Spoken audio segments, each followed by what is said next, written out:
जय गुरुदेव। सूत्र: चंद्रे तारा व्यूह ज्ञानम। चंद्र पर संयम से तारा व्यूह का ज्ञान होता है। मातृ रूप चेतन शक्ति की महिमा अपार है।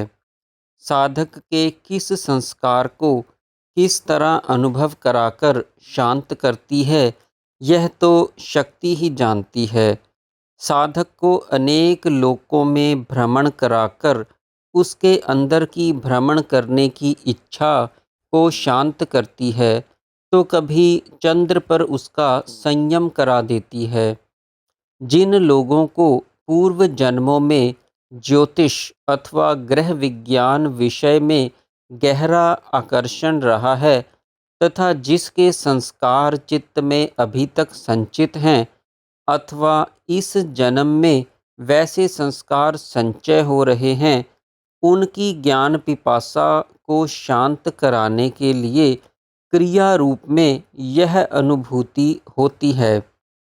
कई विद्वानों ने चंद्र का अर्थ चंद्र नाड़ी अथवा ईड़ा लिया है, तो कईयों ने इसको विषय से असंबद्ध बतलाकर चंद्रमा के अर्थ में ही ग्रहण किया है। यह विवाद कुछ निरर्थक सा दिखाई देता है। यदि भौतिक चंद्रमा ही इसका अर्थ है, तो प्रश्न होता है कि चंद्रमा नाड़ी में होता है कि अन्यत्र किसी स्थान पर। हमारे विचार में चंद्रमा का ध्यान ईड़ा नाड़ी में होने पर संयम की उपर्युक्त स्थिति आती है।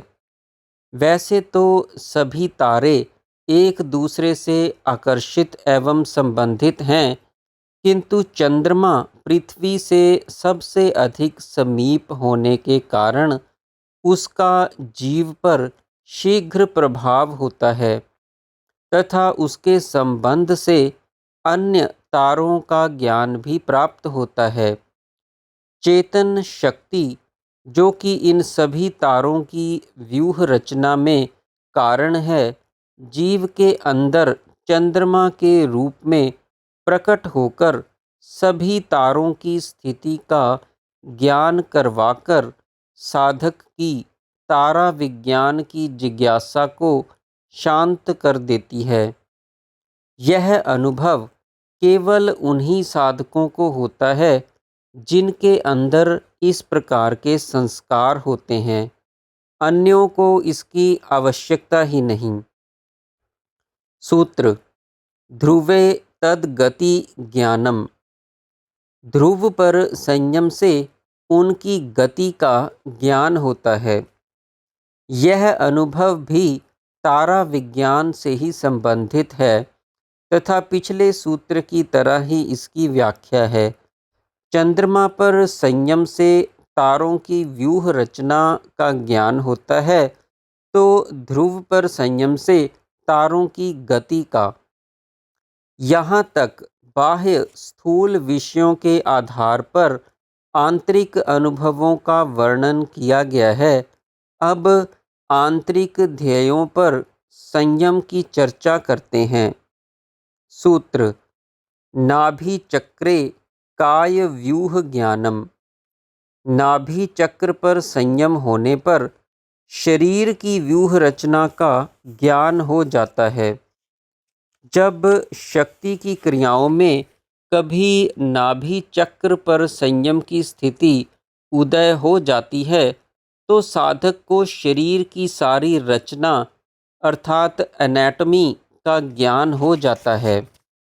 कई साधक इसका अभ्यास में प्रयोग करके भी शरीर रचना का ज्ञान प्राप्त करते हैं, जिनका विषय चिकित्सा शास्त्र होता है। नाभि चक्र सभी शरीर का केंद्र है। यहीं से विभिन्न नाड़ियाँ सारे शरीर में फैली हुई हैं। सूत्र: कंठकूप क्षुति पिपासा निवृत्ति ही। कंठकूप पर संयम से भूख तथा प्यास निवृत्त हो जाती है। यदि साधक किसी ऐसे स्थान में फंस जाए जहाँ पर उसे खाने पीने को कुछ ना मिले, तो कंठकूप पर संयम करके अपनी भूख प्यास को रोक सकता है।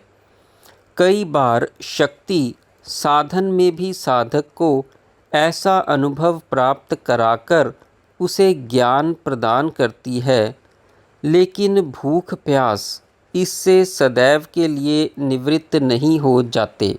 जय गुरुदेव।